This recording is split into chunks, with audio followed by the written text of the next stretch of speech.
জবানের গুনাহ মধ্য থেকে যেটা সবচেয়ে বেশি হয় গীবত। আর গীবত চার প্রকার, চার ভাবে গীবত হতে পারে। একটা হলো আল গীবাতু বিল লিসান, জবানের মাধ্যমে গীবত হয়। আরেকটা হলো বিল কলব, কলবের মাধ্যমে, অন্তরে ওর ব্যাপারে খারাপ ফিকির করা, খারাপ ধারণা পোষণ করা। আরেকটা হলো আল গীবাতু বিল কিতাবা, লিখনির মাধ্যমে, শেয়ারের মাধ্যমে, ফেসবুকে অনলাইনে পোস্টে আমরা মিথ্যা একটা বিষয় ছড়িয়ে দিলাম, শেয়ার করলাম, এটাকে লাইক দিলাম, সমর্থন করলাম। আল বিল কিতাবা, এটা একটা গীবত। আর একটা হলো বিল ইশারা, ইশারা ইঙ্গিতের মাধ্যমে গীবত হয়। আল্লাহ তাআলা আমাদের সকলকে এই চার প্রকার গীবত থেকে হেফাজত করুন। হাদিসের মধ্যে আছে আল গীবাতু আশাদ্দু মিনাজ জিনা, গীবত এটা জিনা থেকে বড় ভয়ঙ্কর। আচ্ছা, গীবত জিনা থেকে ভয়ঙ্কর কেন হলো? কারণ কেউ যদি জিনা করে, অশ্লীল কাজ করে, তাহলে তার ভিতরে এটা থাকে, এটা বিশাল বড় অন্যায় করেছে, তো সে আল্লাহর কাছে তওবা করে, আল্লাহ তাআলা মাফ করে দেন। কিন্তু গীবতকে সে কোনো গুনাহ মনে করে না।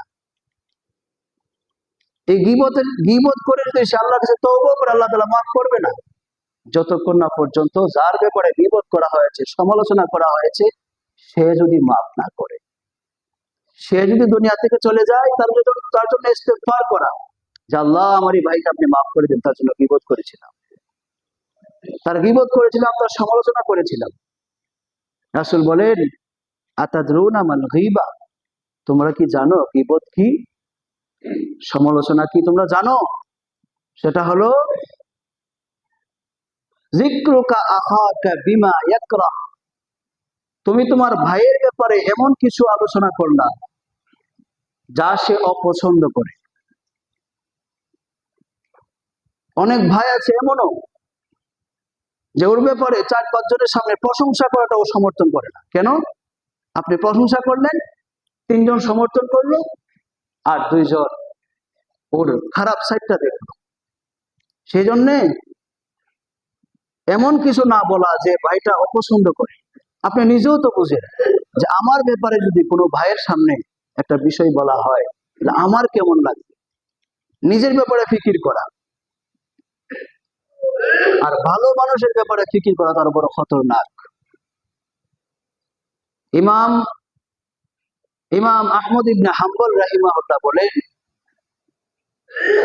যে ব্যক্তি কোনো ভালো মানুষের ব্যাপারে, ইমানদার, মুমিন, মুত্তাকি, আলেম, উলামা, মুত্তাকি, তাকওয়াবান ব্যক্তির ব্যাপারে সমালোচনা করে, যেটা তার কাছে বলা যেত কিন্তু না বলে মানুষের কাছে বলে, মানুষ তো সংশোধন হবে না। যার ব্যাপারে বলা হচ্ছে তার কাছে যদি বলা হয়, সে সংশোধন হবে।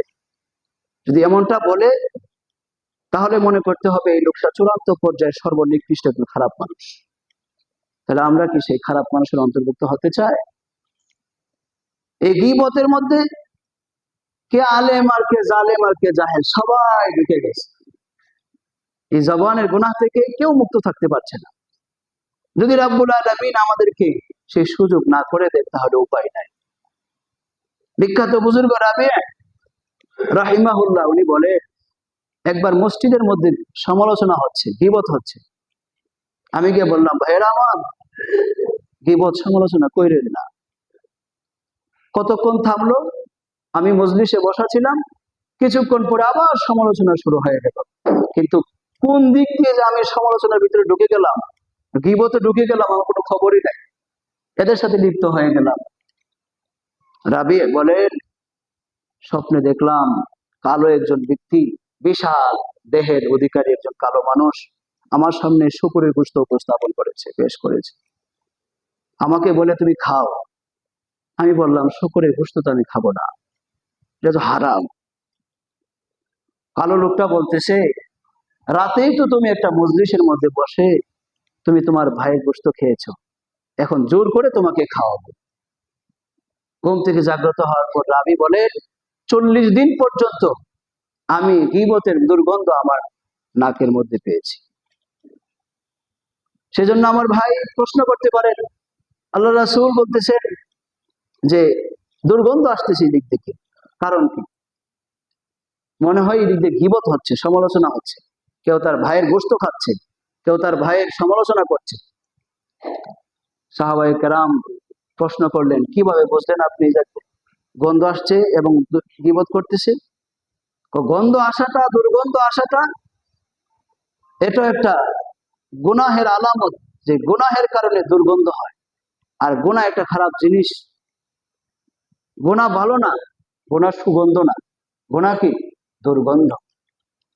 সম্মানিত ভাইয়েরা আমার, এই জন্যে আল্লাহ তাআলা আমাদের সকলকে জবানের গুনাহ থেকে হেফাজত থাকার তৌফিক দান করুন। সম্মানিত ভাইয়েরা আমার, মুহররম আল্লাহ তাআলার মাস। রাসূল সাল্লাল্লাহু আলাইহি ওয়াসাল্লাম মুহররম মাসকে আল্লাহ তাআলা থেকে সম্বোধন করেছেন। এই মাসের নামটি কেবল একমাত্র ইসলামিক নাম। দেখেন, শরহু সুয়ুতি আলা মুসলিম এর 3 নম্বর খণ্ডের 252 নম্বর পৃষ্ঠাতে আছে যে জাহিলি জামানায় মুহররম, সফর, রবিউল আউয়াল আরবিতে 12 মাসের নাম। জাহিলি জামানায়, জাহিলি যুগে এই নামগুলো যেমন হালতে ছিল তেমন হালতে আছে, কিন্তু মুহররম মাসের নামটা ছিল সফরুল আউয়াল জাহিলি যুগে। শুধু এই মুহররম মাসের নামটা পরিবর্তন হয়েছে সফরুল আউয়াল থেকে মুহররম। অন্যান্য মাস আগে যেমন ছিল তেমনই আছে, শুধু মুহররম মাসের নামটা পরিবর্তন হয়েছে। এই মুহররম মাস নফল রোজার জন্য সর্বোত্তম একটা মাস। হাদিসের মধ্যে রাসূল সাল্লাল্লাহু আলাইহি ওয়াসাল্লাম বলেন, আফদালুস সিয়াম বা'দা রমাদান শাহরুল্লাহিল মুহররম। রমজান মাসের পরে রোজার জন্য, রোজা রাখার জন্য সর্বোত্তম মাস হলো শাহরুল্লাহিল মুহররম, মুহররম মাস। ওয়া আফদালুস সালাতি বা'দাল ফরিদা, আর ফরজ নামাজের পরে সর্বোত্তম নামাজ হলো সালাতুল লাইল, রাতের নামাজ। রাতের নামাজ, যে নামাজ নীরবে পড়া হয়, তাহাজ্জুদের নামাজ, কিয়ামুল লাইল নীরবে নিভৃতে আদায় করা হয়। নামাজ আপনার আমার সুন্দর, কিভাবে বুঝবো কেমন? আপনার আমার নামাজ কেমন, এটা কেমন, এটা বুঝবো কিভাবে? গোপনে কোনো মানুষ দেখে না, শুধু সে আছে আর আল্লাহ দেখতেছে। এই দুইজন ছাড়া আর কেউ নাই। ওই সময় তার নামাজটা যেমন, মনে করতে হবে আমার নামাজটা তেমন সুন্দর। ওই সময় নামাজটা যদি তাড়াহুড়ার সাথে হয়, তো মনে করতে হবে আমার নামাজটা এমনই।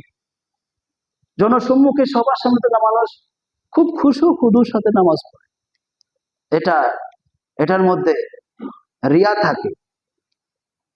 কিন্তু গোপনের নামাজ যদি আপনার ভালো হয়, তাহলে মনে করতে হবে আপনার নামাজটা, গোপনের নামাজটা যেমন, গোপন ইবাদতটা যেমন, মনে করতে হবে আপনার ইবাদতটা তেমন। কথা বুঝাইতে পারছি? গোপনে যদি নামাজটা খুশু এবং খুদুর সাথে, বিনম্রতার সাথে একমাত্র আল্লাহর জন্য হয়, তাহলে মনে করতে হবে আপনার ইবাদতের সৌন্দর্যতা আছে।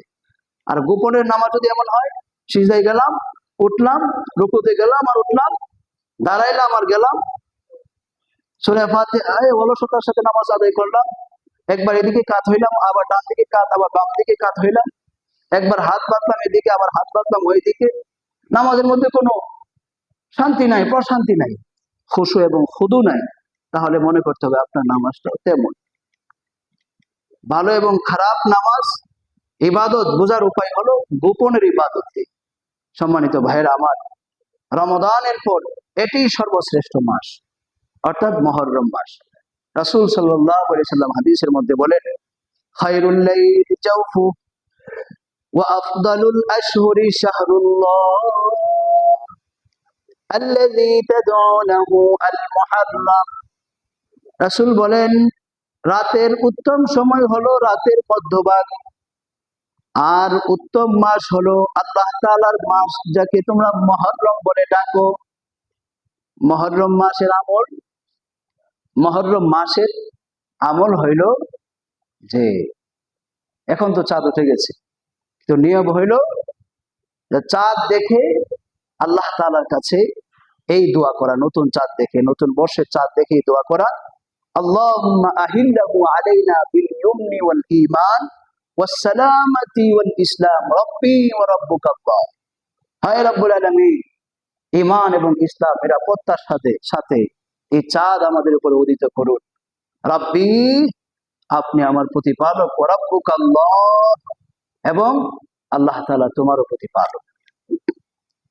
হাদিসের মধ্যে আরেক জায়গায় আছে, নতুন বছরের চাঁদ দেখে সাহাবায়ে কেরাম এই দোয়াটাও পড়তেন, আল্লাহুম্মা আদখিলহু আলাইনা বিল আমনি ওয়াল ঈমান ওয়াস সালামাতি ওয়াল ইসলাম ওয়া জিওয়ারিন মিনাশ শাইতান ওয়া রিদওয়ানিন মিনার রাহমান।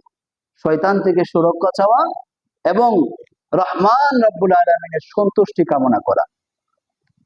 মুহররম মাসের আরেকটা গুরুত্বপূর্ণ ইবাদত হলো তওবা এবং ইস্তিগফার করা। এই মুহররম মাসে অতীতের উম্মতদের তওবা আল্লাহ তাআলা কবুল করেছেন এবং সামনেও যে সকল উম্মত আসবে সকলের তওবাকে কবুল করার ঘোষণা রব্বুল আলামিন দিয়েছেন। সেজন্য তওবা করা। আল্লাহ রাসূল সাল্লাল্লাহু আলাইহি ওয়াসাল্লাম বলেন, ইন কুনতা সাইমান বাদা শাহরি রমাদান ফাসুমিল মুহররম। যদি তুমি রোজা রাখতেই চাও তাহলে মুহররম মাসে রোজা রাখো। ফাইন্নাহু শাহরুল্লাহ, সেটা আল্লাহ তাআলার মাস। ফীহি ইয়াউমুন তাবা ফীহি আলা কওমি, এই মুহররম মাসের এমন একটা দিন আছে আশুরা, এই দিনে আল্লাহ তাআলা অতীতের অনেক বান্দাদের তওবা কবুল করেছেন। সুবহানাল্লাহ। ওয়া ইয়াতুবু ফীহি আলা কওমিন আখারিন, সামনে যারা আসবে তাদের তওবা কবুল করবেন এই দিনে। তাহলে আমাদেরকে জানিয়ে দিয়েছে, এই দিনটা জানিয়ে দিয়েছেন রহমান কত দয়ালু রব্বুল আলামিন, আমাদেরকে জানিয়ে দিয়েছেন এই দিনে তওবা কবুল হয়। তাহলে তওবা করবো তো ইনশাআল্লাহ। গুনাহে জর্জরিত আমরা কেউ বাইছা নাই, কেউ বাইছা নাই, কে আলেম আর কে জালেম আর কে জাহেল আর কে এমপি আর কে মন্ত্রী, পীর কি বুজুর্গ আর পীর, সামনে দেখি ভালো পিছনে শেষ, কে ওলি কি মনে করি আমরা, কিন্তু নাই, সামনে ভালো পিছনে শেষ, ফুটুস, গোপনে নাই, কিচ্ছু নাই। সামনে খুব ভালো, খুব নসিহত, কিন্তু গোপনে গুনাহ করে টিভি সিনেমাতে ব্যস্ত আছে। সম্মানিত ভাইয়েরা আমার, গুনাহ থেকে কেউ বাইসা নাই। যদি রব্বুল আলামিন ধরেন, উপায় নাই, কারো উপায় নাই। সেজন্য হাত গুনাহে জর্জরিত, জবান না পাক, চোখ না পাক, কর্ণ না পাক, জেহেন না পাক, কল্ব না পাক, পা না পাক, রক্ত মাংস সব না পাক হয়ে আছে।